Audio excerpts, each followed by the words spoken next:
Howdy everybody, my name is Nicholas Blevins and I am a circulation attendant here at Parman Library, and today I have some recommendations for you that I think you might enjoy.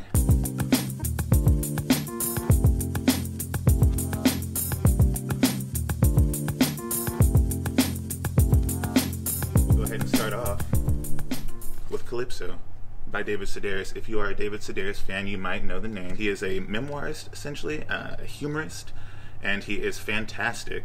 I started with When You Are Engulfed in Flames. This one is a more recent one, just chronicling his family, his trials, tribulations, typically in a very humorous fashion, and you gotta give it a read.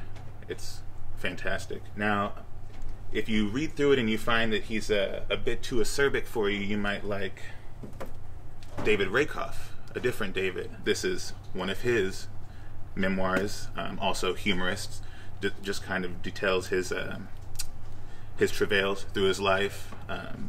Another very humorous artist. If you do get tired of memoirs, autobiographies, things like that, I have one more for you. This one actually is done a little bit differently. This is by John Waters, and you might know him from Hairspray, Pink Flamingos, Female Trouble, just a way out there filmmaker.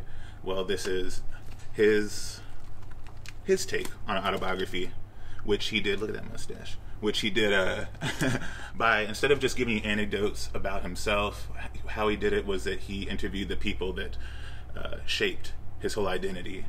And I thought that was a really unique way of telling people about yourself. Also, the people that he interviews are just as out there as he is, so very entertaining read.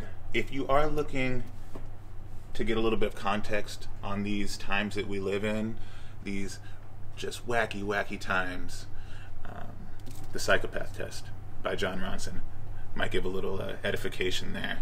And what this is Jon Ronson, prolific journalist, wrote for The Guardian, still does every now and again.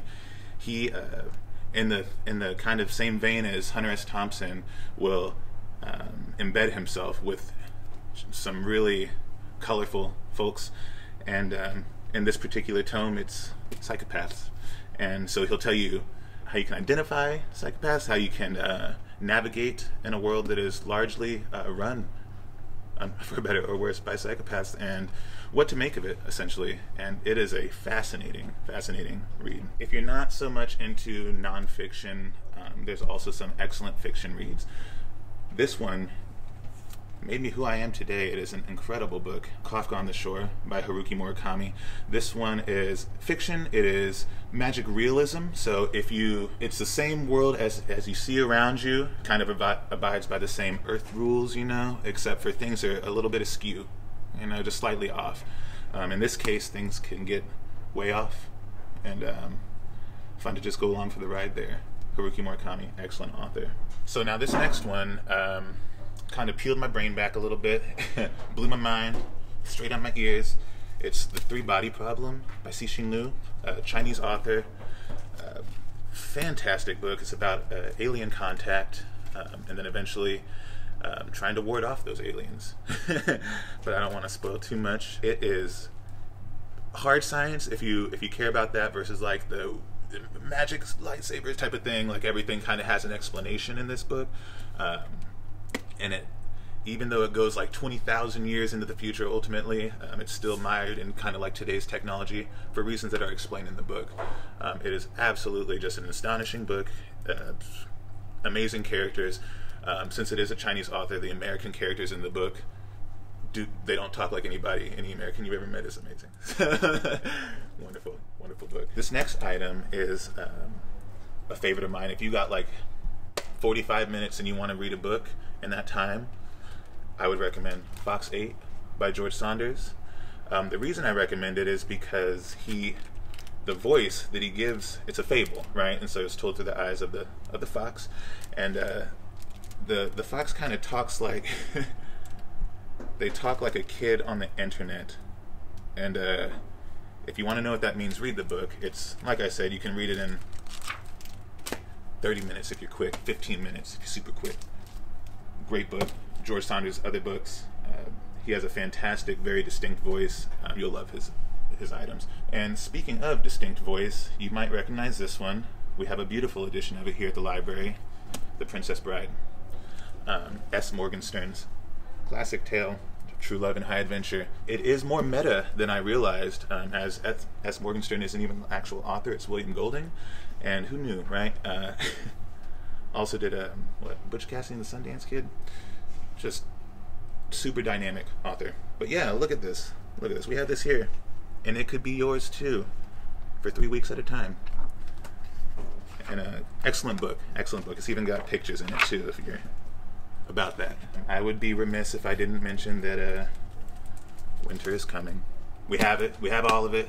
Read the book that started it all. It's fantastic, and there are, I think, 6 or maybe even 7 items at this point in the series, and who knows, by the time you finish reading it, The Winds of Winter may actually be out. So check it out. It's got even more characters in the show. And if you're into animation, manga, comics, got some suggestions there as well. One of my favorites is Tekkan Kinkreet. I saw the animation first, the movie, which is incredible, but the manga is just as incredible. It's the omnibus version here, so it's just all in one. Trying to keep it easy for you here. The art style is incredible. You know, we even got this little edition here, and it's about 2 orphans who have to kind of live in this sprawling, like, Tokyo stand-in, and just how they navigate that, trying to keep track of themselves, keep track of each other, and not lose themselves. You know, very touching, bittersweet book. Now, one of the artists who inspired me throughout my life, and I had no idea of his name for the first 10 or 15 years until I came to the SAPL, is Moebius. He is just a prolific artist, French artist. He is no longer around, but what he left behind for us is just fantastic, mind-blowing artwork. The stories are esoteric, way out there, out of this world, literally, just traveling. But definitely worth the read. I love manga. If you do too, this is a fantastic piece of the manga canon. This is I Am a Hero. So there aren't a lot of firearms in Japan, right? People don't have a lot of access to them. So it is unique, to say the least, that this gentleman has access to it, and it's a zombie story, right? And so he's kind of quirky, and it's just him trying to survive in a zombie-infested Japan. I would just like to share this one with you. It is a favorite of mine, and it actually doesn't have any words. It's called Travel by Yuichi Yokoyama, and it is, well, see for yourself. The story is mostly told through glances, sharp movement, well-defined movement, and if you're into creating artwork, if you're into line work, design, things like that, this is definitely worth the read, if you will. He just does motion so well.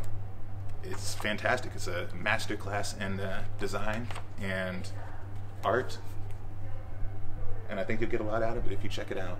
Thank you so much for watching, and just so you know, here at the Parman Library, we do have these big old beautiful bay windows where you can shop for different books of different genres, and one of us will come and grab them for you. Keep in mind that you can always contact us at 210-207-2500, and if you want to visit us online, that can be done as well at mysapl.org.